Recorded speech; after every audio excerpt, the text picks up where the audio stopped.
you, and welcome to Epiphanies with Elango. This is the first time we're having a video shoot of Epiphanies with Elango. This is the first time I'm having a customer and a friend and a geek on the call, if I may call you that way. Fantastic. Yes, I'm honored to be the first one. Fantastic. Thank you. Thank you, Scott.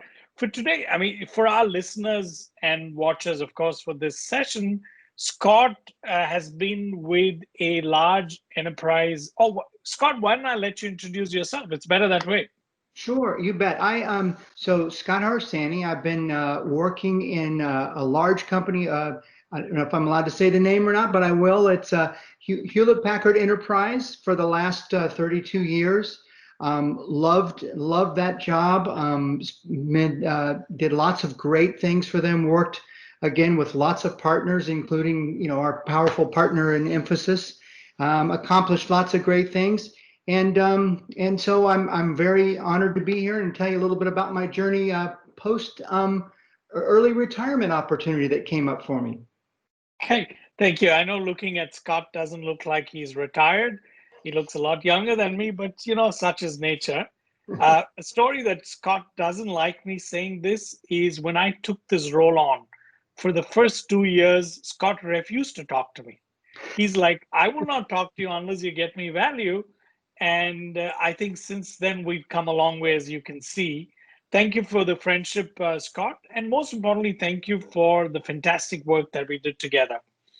Today, we're going to focus a little more on Scott, who spent 35 years in a company, has done multiple industry breaking innovations in the hardware, software space, and many things. And I'm sure the listeners will get to know about you. The first question for you, which I've been dying to ask you, because I get asked that question, 35 years in one company. Did you stay there because you didn't get another job? Or did you stay there because you enjoyed it? I'd love to hear a little more of your journey for those 35 years. Absolutely. I started out, the company was named at the time Compaq Computer. I am, as you mentioned, a geek and a nerd. I love taking on technical challenges and working together with lots of really smart people. So I guess I'm one of those types that as long as I can get up in the morning, have a good cup of coffee, and attack a bunch of really interesting problems, I'll stay there 100 years if that's what it takes. And so I was able to do that with Compaq and subsequently HP and then subsequently HPE. And so really, to be honest, for me, it was more the people I got to work with, the personalities, the challenges we got to take on. One of the largest computer companies in the world, and as you mentioned, getting to do a lot of breakthrough technologies and innovation. So that really got me up in the morning and had as much impact as that caffeine did from my coffee. So I loved coming to work and I enjoyed that a lot. So that's what kept me going for 35 years. And it's not because you can get a job outside. Yeah. Well, maybe so. You're right. Maybe one of those things where I thought, gosh, this guy's been doing the same thing for so long. But to be honest, I enjoyed. I knew my way to work like a trained rat. I would get in my car and it'd almost drive itself to work, and I'd get in there and put in a good long day and get lots of good things done. And maybe I should have asked what was on the other side of the fence, but I was really excited on what was on this side of the fence so far. So. Great. In your bat cave. I always remember your bat cave. Yes, right. You've stepped out after 35 years and you're sampling the real world. And we'll come to it later on what the world is now treating you on. Do you regret having stayed for 35 years? Do you think you should have done different roles?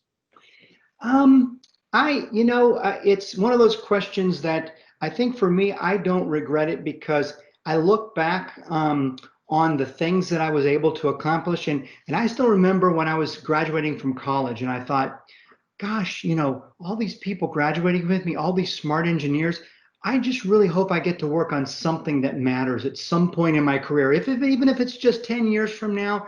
And I was lucky enough to really get in there and start working on a lot of very exciting things. So I guess when I look back, if I could see an alternate version, maybe I would regret it. If like, oh, look, you could be the CEO of Google right now. I don't know. Maybe I would have been like, darn, I wish I would have done that. But at this point, the paths and the choices I made, I made after lots of great thought, and I'm actually really content and very happy with the way things turned out. No regrets. No. Thank you. You make me feel better because I get asked the question. I've been at Emphasis now for 20 years. I'm almost treated like a dinosaur. And all the questions that I asked you is what I get asked. And I say this, at the end of the day, we're working with great people, great customers. You're getting to do stuff that matters. Doesn't matter where you are. Right. And you're lucky. I actually see that we're lucky that we've got to be able to do these things and have fun in the same company, and we didn't have to keep changing and wasting energy. I think we achieved a lot more.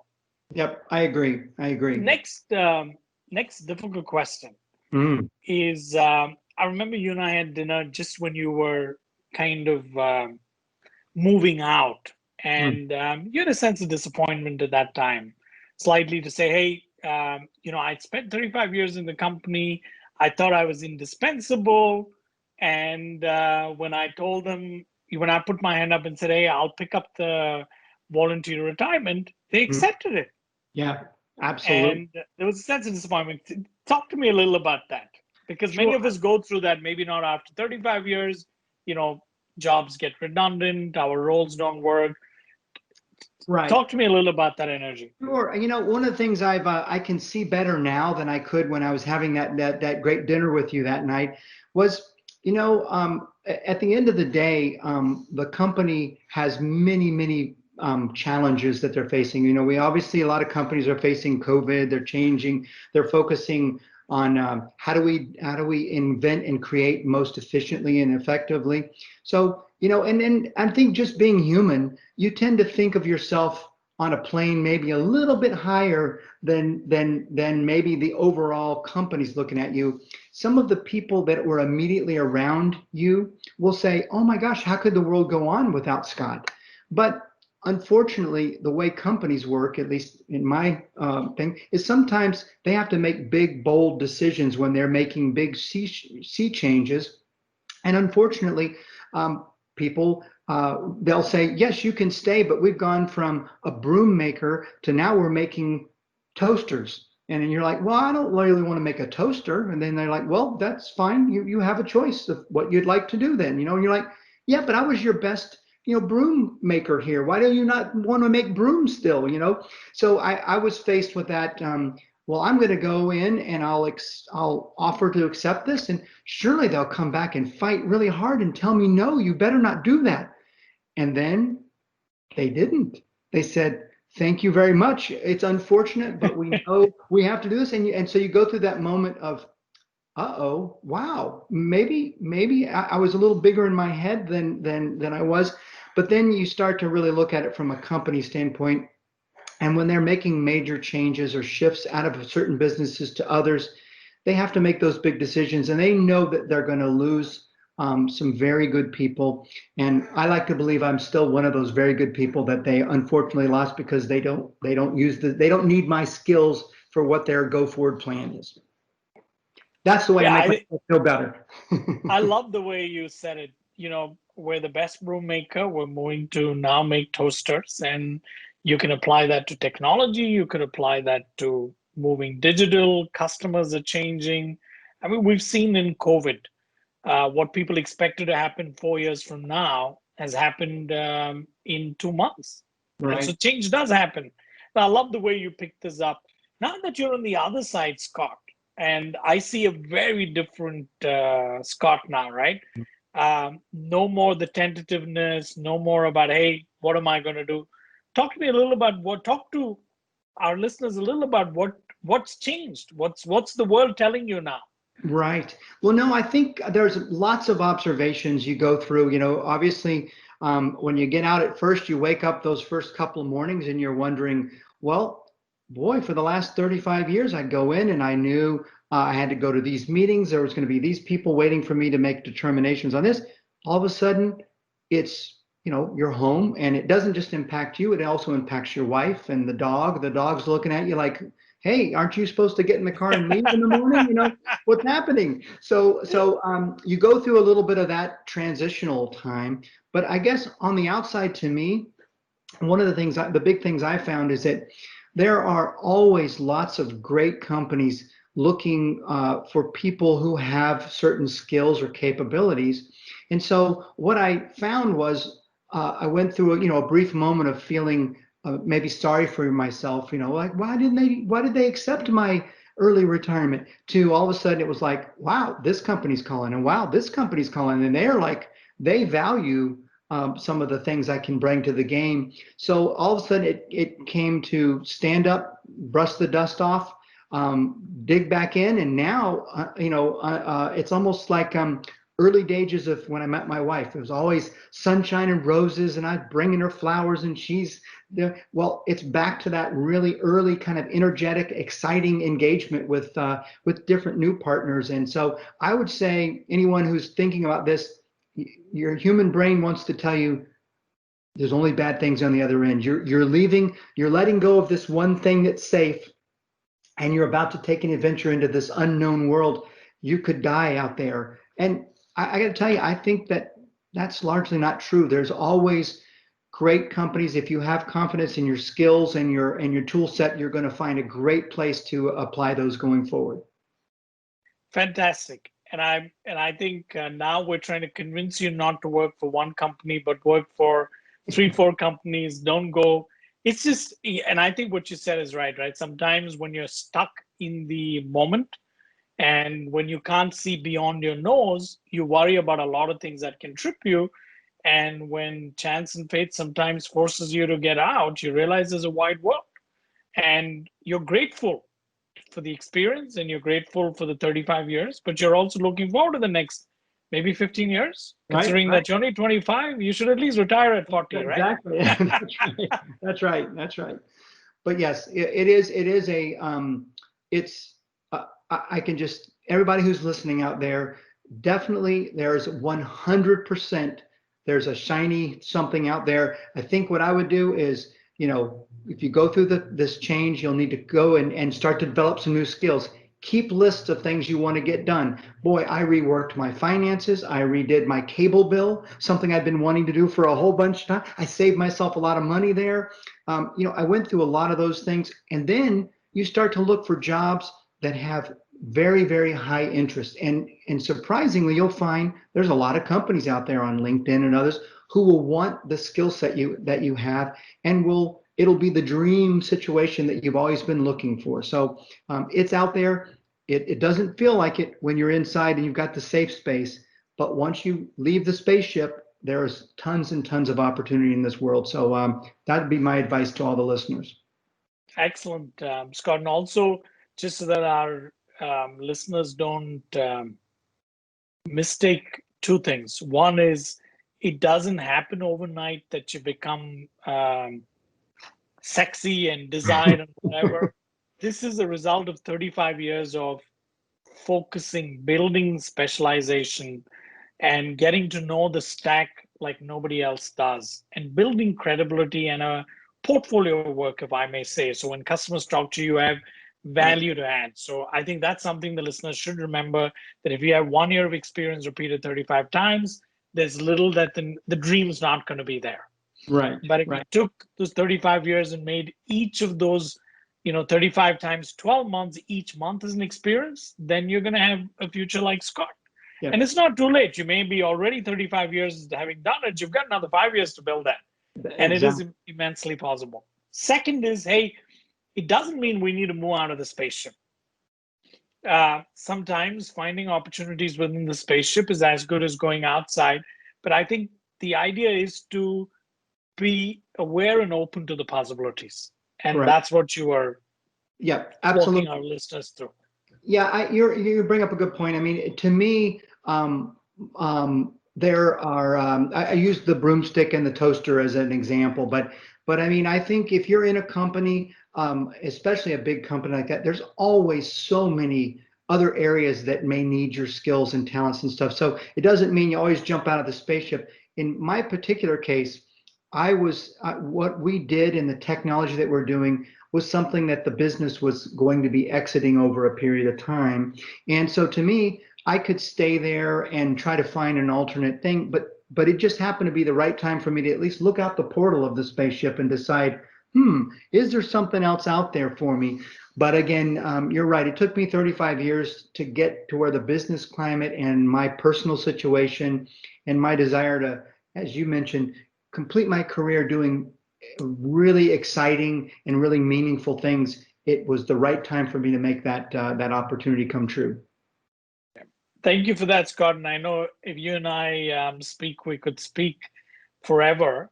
I just want to, yeah, and in the interest of time, I want to ask you for some parting advice for our listeners. I mean, we spoke about multiple things, right? Which is spending 35 years and building 35 years of versatility and experience. And when stepping out, what happens, and how do you use those 35 years and not get too caught up and go out and build a new life? If you were to take all that, distill, and say, hey, here are three things that I'm walking away that I want you to take as lessons learned, what would those three be? So let's see. I think the three big ones I would pass along at the top of my list would be um, keep track of the relationships you've built during whatever time you've spent in your current position. There's always going to be great people you've worked with either directly or as a partner, as in our case, or in just another part of your company where there's 100% chance that you're going to cross paths again with these individuals, and having them as a relationship, whether you have a strong LinkedIn relationship with them and you keep in touch and you offer to help them and advise them when you can, that would be number one. I think the second thing I found that's been important with me is, and many of your listeners may be able to relate to this, but keeping yourself relevant as far as your skill sets and your knowledge of whatever technology or whatever skills that are important to your business. It was always hard for me when you're working a 10-hour day, 5 days a week, for you to go off and read about the latest technologies and dive into them and understand them deeply. It was always hard. You're always doing that between 10 o'clock at night and 2 in the morning, right, to keep up to speed. When you get this opportunity and you start a transition, you have the time, and don't sit in front of the TV. It would be my advice, and don't just sit and feel sorry for yourself, but actually take advantage of that time to reskill, sharpen those sharp knives you have, resharpen them. Um, Pick up some new tools. Maybe you've never realized how to use this other type of skill. Go hone that. So that would be the second thing I would advise people is re-dig in on your skill sets and hone them further. And then the other one is I would say look for things that inspire passion from you. Don't, a lot of people I know will look for the number of dollar signs following a position or an opportunity. You already know from my story, I'm not as much motivated by the dollar signs as I am by working on something I feel passionately about. So when you do get a chance and you're looking and you're trying, decide maybe for some people, their passion leads them to an industry or a job that doesn't look like anything like what they just came from. Maybe your passion is moving from finance into engineering, or from engineering into some other skill set. But you want something, in my opinion, that when you wake up in the morning and it's cold outside and you're going to have a 25-minute drive, or, well, during COVID, a 5-minute walk to your video screen, you want to have something that's going to make you be so excited to get to that screen or get to your office and work on it. And that's one of the big three I think I would say is making sure you find something where it's not just paying you money, but you're passionate about getting it done. Thank you, Scott. I think you summarized it extremely well. Our watchers and listeners I think it's a privilege to listen to somebody like you.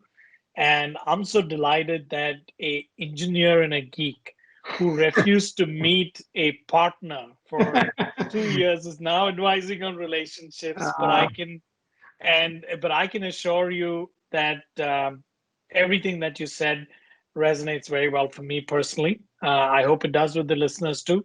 Thank you and look forward to speaking to you. I know this is not the last. You and I are going to speak about security and home security and a whole lot of other interesting stuff. So for our listeners, stay tuned in. Continue to listen to or watch Epiphanies by Ilango. We're on LinkedIn, Podbean, Apple Podcast, everywhere. And if you want to ask Scott any questions, just go down on the LinkedIn or the Podbean question piece and ask him, and I'll make sure he gets the responses back to you. Take care and good luck. Thank you. Bye-bye.